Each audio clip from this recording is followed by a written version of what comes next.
आइए हम लोग फिर से प्रसन्नता के साथ बहुत ही खुश होकर के उस शिक्षा को स्वीकार करें जिस शिक्षा को महाअवतार बाबा ने दिया। महाअवतार बाबा एक ऐसे अवतार जो सभी अवतार के अवतार,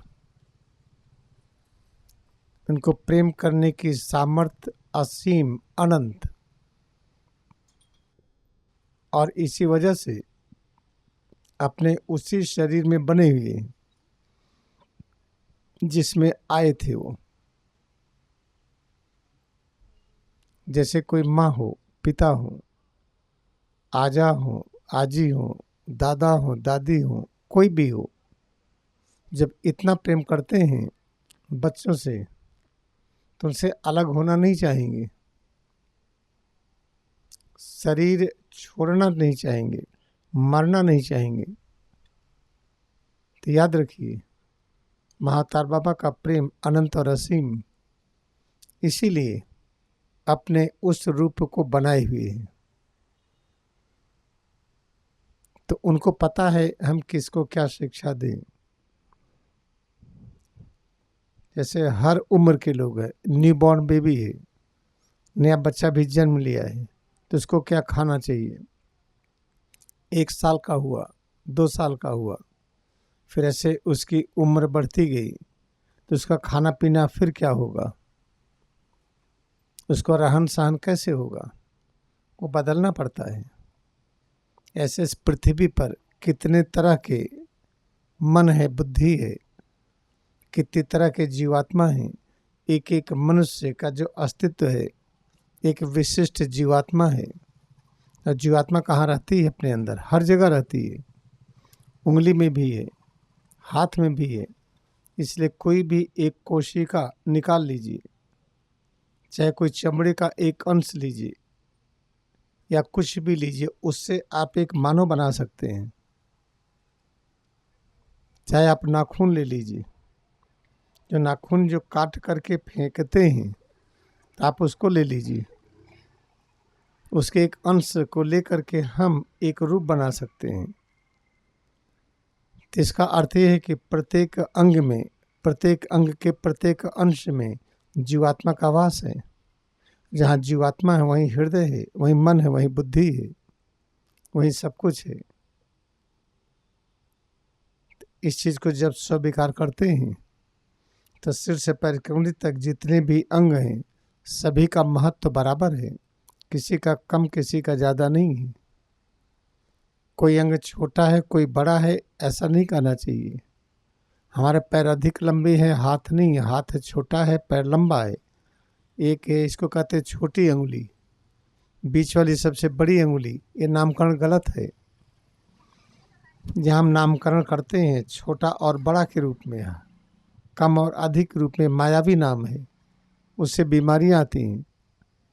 जब नामकरण करेंगे कि छोटी उंगली है, बीच वाली सबसे बड़ी उंगली है, अंगूठा सबसे मोटा है, छोटी उंगली सबसे पतली है, इस तरह से इसकी व्याख्या करेंगे तो व्याख्या गलत है। हम गलत जान करके बोले या अनजाने में बोले, उसका परिणाम क्या होता है? डर प्रकट होती, भय प्रकट होता है, चिंता प्रकट होती है। तो सिर से लेकर पैर की उंगली तक इसमें एक ऐसा वातावरण बनेगा, उस वातावरण में क्या चीज़ें पनपेंगी, इसमें वह चीज़ें आएंगी जिसकी आवश्यकता नहीं है। जैसे हमारी हड्डियां हैं, हर चीज़ें बढ़ती हैं अपने अंदर। इसे वृद्ध का मतलब बढ़ना, हड्डियां बढ़ने लगती हैं। तो 2 हड्डी है, ये बढ़ते बढ़ते आपस में ये सट गई। तो इतना न बढ़े कि एक दूसरे को बाधा डाले। पता चला घुटने की हड्डी इतनी बढ़ गई, टिबिया फिबुला है, ये फीमर है, बीच में पटेला है, ऐसे बढ़ गई कि आपस में सट गए, अब चलने में दिक्कत होने लगी। तो जब हम महाअवतार बाबा की शिक्षा को स्वीकार करते हैं तो जो चीज़ अनावश्यक बढ़ती है, जैसे हड्डी अनावश्यक बढ़ गई, कहीं मांसपेशी अनावश्यक बढ़ गई, या अपने अंदर चर्बी फैट अनावश्यक बढ़ गई, जैसे हड्डी अगर अनावश्यक बढ़ी तो होता क्या है, उस ठोस तत्व का रूपांतरण जल तत्व में हो जाता है, लिक्विड में होता है। फिर पता चला लिक्विड बढ़ गया, तब क्या होगा? अगर वो आवश्यकता से अधिक बढ़ गया तो किडनी खराब होगी, फेफड़ा खराब होगा। जहाँ से ये ब्लड पंप होता है, एक मस्कुलर मांसपेशियों का स्ट्रक्चर है जिसको लोगों ने नाम रखा है हृदय। वो हृदय नहीं है जो महातार बाबा ने कहा है। इसका बढ़िया नाम क्या है कि ये मांसपेशियों का एक पंपिंग मशीन है। ये याद रखिए कि जब अपने अंदर ये द्रव बढ़ जाता है, अधिक बढ़ जाता है, तो हमारी किडनी को दिक्कत होने लगती है, फेफड़ा को दिक्कत होती है, जो खून को पंप करता है उस मशीन की दिक्कत होती है। हर जगह दिक्कत ही दिक्कत होने लगती है। जब महातार बाबा की शिक्षा को अपनाते हैं, जो तरल और द्रव आवश्यकता से अधिक हो गया, तरल और द्रव की मात्रा जब जरूरत से ज़्यादा हो गई, आवश्यकता से अधिक हो गई, तो उसका रूपांतरण हो जाता अग्नि तत्व में। अग्नि तत्व का काम क्या है? हर जगह पर शरीर को गर्म रखना। अग्नि तत्व का काम क्या है? सबको मिला के रखना। अग्नि तत्व सबको मिलाती है।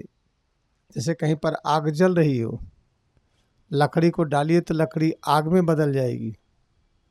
उसमें हम बैठ जाए तो हमारा पूरा रूप ही अग्नि का रूप हो जाएगा। अग्नि तत्व करता क्या है? सबको अपने में समेटता है, उसके अंदर व्यापकता है। पता चला अग्नि तत्व अधिक बढ़ गया। अग्नि तत्व का अधिक बढ़ने से चमड़े को अग्नि तत्व में सिमटने लगा तो चमड़ा ही गायब होने लगा, मांसपेशियां गायब होने लगी, हड्डियां गायब होने लगी, सब चीज़ गायब होने लगा। अग्नि तत्व की आवश्यकता से अधिक वृद्धि नहीं होनी चाहिए। जितना आवश्यकता है उतना रहे, बाकी अगर बढ़ता है तो अग्नि तत्व का रूपांतरण वायु तत्व में होना चाहिए। चलो वायु तत्व में रूपांतरण हुआ और वायु तत्व अधिक बन गया, तब क्या करेगा? फिर तो अंदर में बहुत दबाव डालेगा। देखिए हवा का दबाव कितना होता है। हवा के दबाव के कारण ज्वार भाटा आता है। हवा का दबाव हो तो बड़े बड़े पहाड़ हिल जाते हैं, सारे पेड़ पौधे गिर जाते हैं। आंधी तूफान में देखिए जब हवा का दबाव अधिक होता है, पता चला फेफड़ा ही गल गया। एक्सरे कराए, सीटी स्कैन कराए, पता चला फेफड़ा आया ही नहीं, कोलैप्स कर गया है। तो हम क्या करें कि जो वायु तत्व आवश्यकता से अधिक बढ़ गया वो न बढ़े? बड़ा आसान है। महातार बाबा की शिक्षा को अपनाइए, अभ्यास करते जाइए। जो वायु तत्व अतिरिक्त है, जिसकी आवश्यकता नहीं है, वायु तत्व रूपांतरित हो जाता है आसमान तत्व में। आसमान तत्व है तो व्यापकता आ गया। जैसे आसमान विशाल है, बड़ा है, वैसे अपना तत्व व्यापक हो गया। लेकिन अगर आसमान तत्व इतना व्यापक हो गया, इतना प्रभावशाली हो गया कि सब तत्वों को आसमान में ही बदलने लगा, पता चला पृथ्वी तत्व, जल तत्व, अग्नि तत्व, वायु तत्व सब आसमान में बदलने लगे, तब क्या होगा? ये सिर से पैर की उंगली तक ये रूप बदलने लगेगा। पता चला हड्डी गायब होने लगी, मांसपेशियां गायब होने लगी, खून गायब होने लगा, फेफड़ा गायब होने लगा, सब चीज़ गायब होने लगा। क्योंकि आसमान तत्व बड़ा विशाल है, सबको समेट लेता अपने में। देखिए पूरा आसमान तत्व में आकाशगंगा है, तारामंडल है, सौरमंडल है, क्या क्या है। तो हम क्या करें कि आसमान तत्व की अतिरिक्त मात्रा भी रूपांतरित हो जाए। किस में रूपांतरित होगी?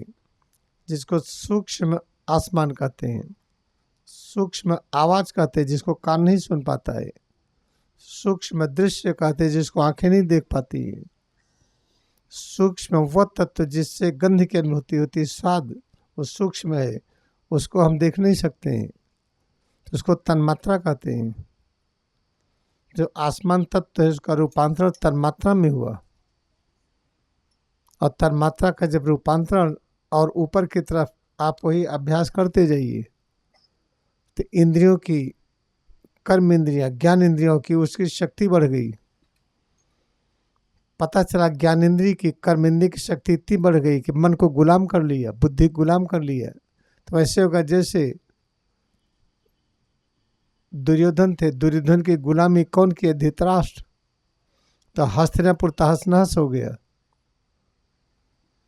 जब हमारा मन और बुद्धि गुलामी करता है इंद्रियों की, कर्म इंद्रिय, ज्ञान इंद्रिय, तो ये हस्तिनापुर सिर से पैर की अंगुली तक, इसका नाम हस्तिनापुर है। कारण क्या है? जिसके नाम की वजह से जिसकी गाथा लिखी जाए। मान लें कि आप इंजीनियर हैं, तो इंजीनियरिंग का ज्ञान से आपकी गाथा लिखी जाती है कि आप ये करते हैं, वो करते हैं। तैसे याद रखिए, मान लें कि आप डॉक्टर हैं, डॉक्टर का जो ज्ञान है उसकी वजह से आपका नामकरण होगा कि आपके नाम के साथ डॉक्टर जुड़ेगी, इंजीनियर जुड़ेगा, ये सब चीज़। इस तरह से याद रखिए। तो हमारी इंद्रियों की शक्ति, मन की शक्ति इतनी न बढ़े कि मन गुलाम हो जाए, बुद्धि गुलाम हो जाए, अपना जीवात्मा गुलामी करने लगे, अपना हृदय की शक्ति, प्रेम शक्ति उसका गुलाम हो जाए, तब तो हाहाकार मचेगा। सिर से पैर की उंगली तक हस्तिनापुर ये चकनाचूर हो जाएगा। फिर हम क्या करें? कोई चिंता नहीं, महातार बाबा की शिक्षा को अपनाते जाइए। ऐसा करने से होगा क्या? जो अतिरिक्त शक्ति है ज्ञानेंद्रिय की, कर्मेंद्रिय की, अतिरिक्त शक्ति का रूपांतरण हो जाएगा मन और बुद्धि में, चित्त अहंकार में। तो मन बुद्धि चित्त अहंकार जब बलशाली हो गया तो उसके बस में इंद्रियां ही होंगी। जब इंद्रियां मन बुद्धि चित्त अहंकार के बस में होती तो खतरा रुक जाता है। लेकिन तभी खतरा बना हुआ क्योंकि मन बुद्धि दोनों माया के रूप है। तो हमारी इंद्रियां माया के वश में हो गई, तो माया का ज्ञान अधूरा होता है। तब क्या करना है? उसी अभ्यास को करते जाइए, तो आप देखेंगे बहुत बड़ी चीज होती है। फिर तो हमारा चित्त अहंकार बुद्धि मन इंद्रियां सब कुछ ये जुड़ गया परम ज्ञान से, जिसको पुरुषोत्तम कहते हैं। जब ये ज्ञान पुरुषोत्तम शक्ति से जुड़ गया, फिर तो पूछना क्या, फिर तो अनुभव होने लगा कि हम परब्रह्म की संतान हैं। अगर परब्रह्म की संतान है, अनुभव हुआ, तो हमारा क्रियाकलाप परब्रह्म की तरह ही होगा। परब्रह्म का क्रियाकलाप क्या है? सृजन, ब्रह्मा की, विष्णु, शिव, इनसे संबंधित समस्त क्रियाकलाप परब्रह्म का ही क्रियाकलाप है। तो आप जो चाहेंगे वो बना लेंगे। उसको बनाने के बाद जब तक चाहेंगे उसकी रक्षा करेंगे, आवश्यकता के अनुसार परिवर्तन करेंगे। सिर्फ मात्र एक चीज को स्वीकार कर लेने से, महातार बाबा की शिक्षा,